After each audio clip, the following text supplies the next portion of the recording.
Hola TBH Squad! Hola TBH Squad! I am Jana. And I'm Christine, and today we're going to talk about the ways how to become a mental health warrior and how to conquer your mental health problems.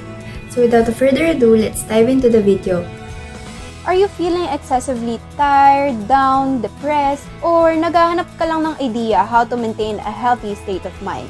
If any of those things I mentioned fit your needs at present, then you have to keep watching this. So did you know, according to UNICEF in a survey that they made this year, more than 1 out of 5 people aged 15 to 24 said they often feel depressed or nawawalan sila ng gana in doing little things ngayon. In fact, it was discovered that almost 46,000 people die from suicide each year. And hindi natin maikakaila why these numbers exist is because we are under a state of pandemic right now. Why? Because all of us lost the key elements in our lives.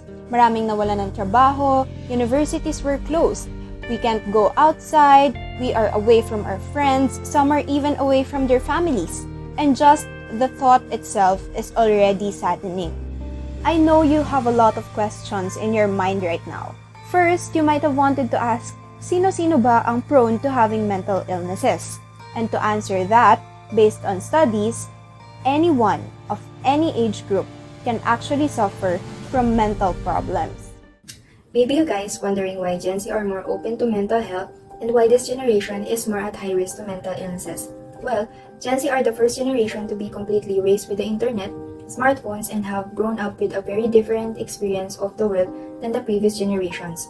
Mental illnesses are very present of this generation compared to the previous generation for the reason that Gen Z are more engaged in social media, wherein that different kinds of stressors in social media platforms have multiple risks. Before going deeper about the topic, ano nga ba ang meaning ng mental health? Mental health, according to World Health Organization, is a state of well-being in which an individual realizes his or her own abilities and can cope up with normal stresses of life. To give you an overview, there are actually different kinds of mental health problems. Some of them are anxiety disorders and phobias, depressions, bipolar disorder, eating disorder, personality disorders, post-traumatic stress disorder, and psychotic disorders. Mental illness symptoms can affect emotions, thoughts, and behaviors. So, paano mo malalaman if you are already experiencing a red flag sa mental health mo? Here are some symptoms that you may experience: feeling sad or down, confused thinking or reduced ability to concentrate, excessive fears or worries or extreme feelings of guilt, extreme mood changes of highs and lows, significant tiredness, low energy or problem sleeping, detachment from reality, delusions, paranoia or hallucinations, inability to cope up with daily problems or stress, and lastly, trouble understanding and relating to situations and to people, and many more. A mental illness can make you miserable and can cause you problems in your daily life, such as at school or work or in relationships. If you are already experiencing these symptoms, this is a sign that your mental health needs some time to slow down, pause, and take a deep breath.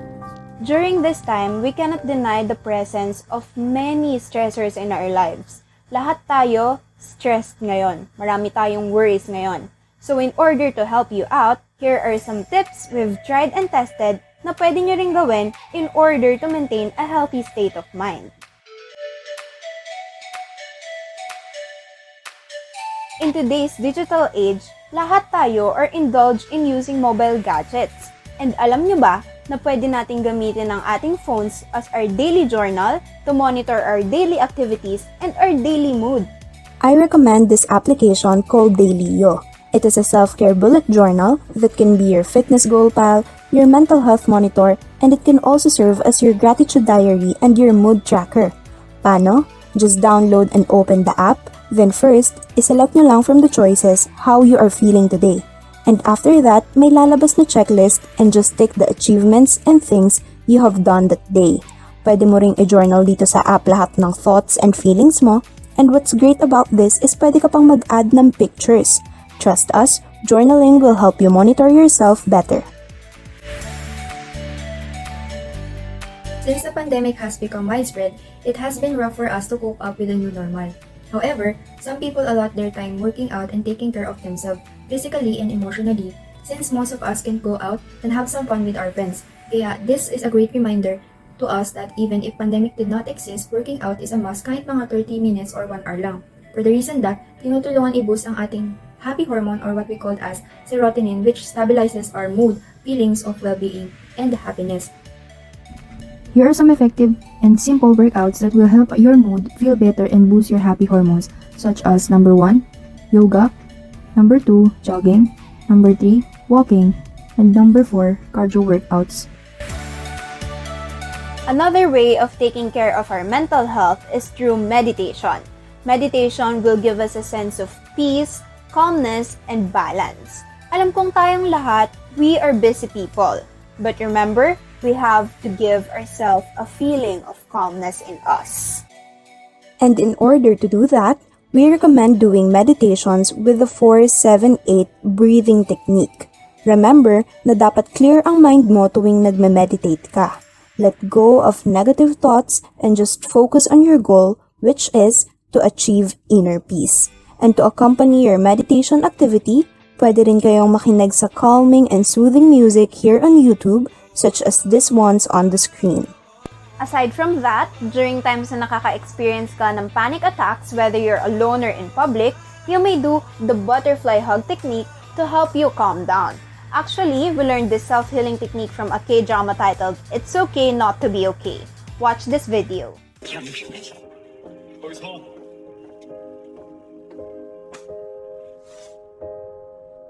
뭐 하는 거야? 심호흡해.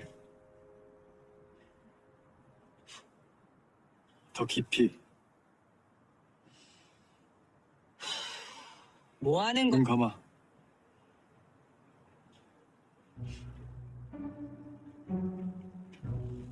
스스로 통제가 안 될 땐 이렇게 양팔을 X자로 교차해서 양쪽 어깨를 번갈아 수틀어줘. 이러면 좋겠던 감정이 좀 진정될 거야. 이게 뭔데? 나비포호법.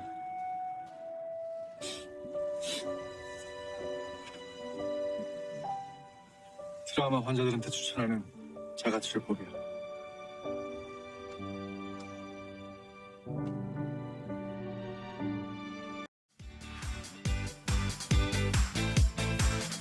Many of us, especially mga students out there, are experiencing burnout or already mentally drained in online academics. Putting yourself more under pressure, even though your body and particularly mentally can no longer properly function due to exhaustion of online schoolwork. It's really distressing talaga. In fact, sometimes it's totally fine to pause for a while from all of the hustle and chaos going on in online school and also through your social medias. In this way, you will be able to give yourself some time to have a deep reflection and search for motivation to keep on going. Hey, I want you to keep this in mind. The world is busy 24/7, but you as a person shouldn't. Remember to rest. Life is too short not to rest. So have 7 to 9 hours of sleep every day as much as possible.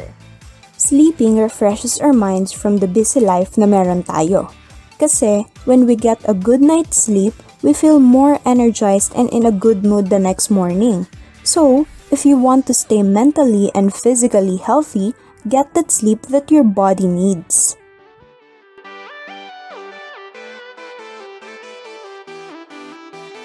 During this pandemic, lagi lang tayo nasa bahay, especially sa rooms natin. And kapag maraming kalat, nawawalan tayo ng gana and will to do different things. Yung mga kalat kasi, it makes us feel stressed. Kaya naman, organize and clean your room constantly. You may also do simple changes or do a room makeover.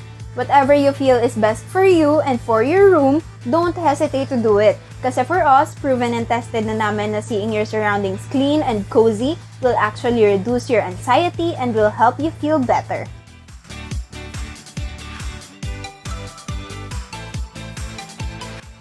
Acknowledge and do not invalidate your feelings. Whatever emotions you have right now, remember na hindi mo mapipigil ang mararamdaman yan. If you're happy, acknowledge your happiness and feel good about yourself. If you're sad, it's okay to take your time but find the reason behind your sadness and cope up with it later on. Please recognize your emotions. You do not need to invalidate your feelings just so you can say na okay ka lang. Remember to be true to yourself and to your feeling as well.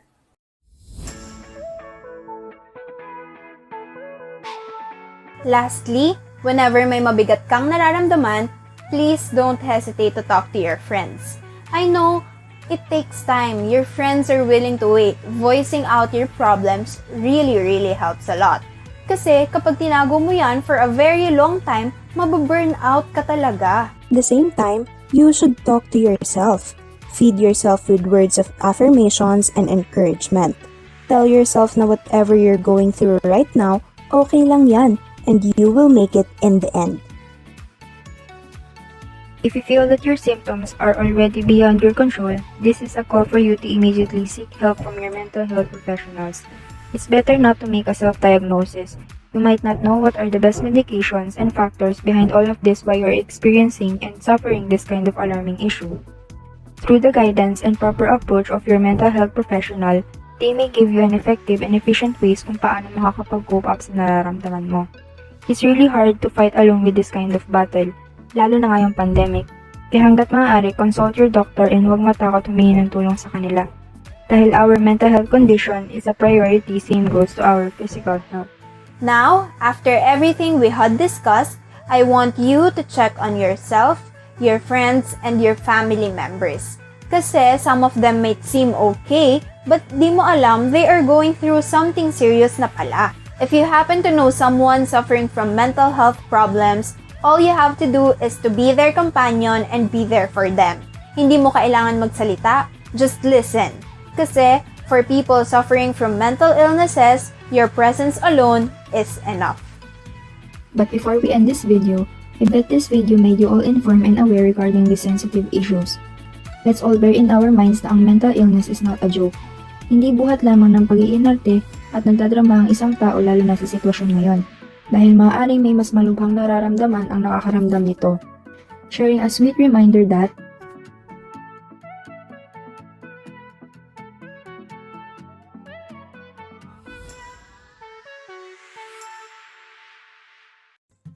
Once again, wearing black, this is Christine Imansibang, and wearing white, Jana Ruth Soriano. Thank you for watching and see you on our next vlog.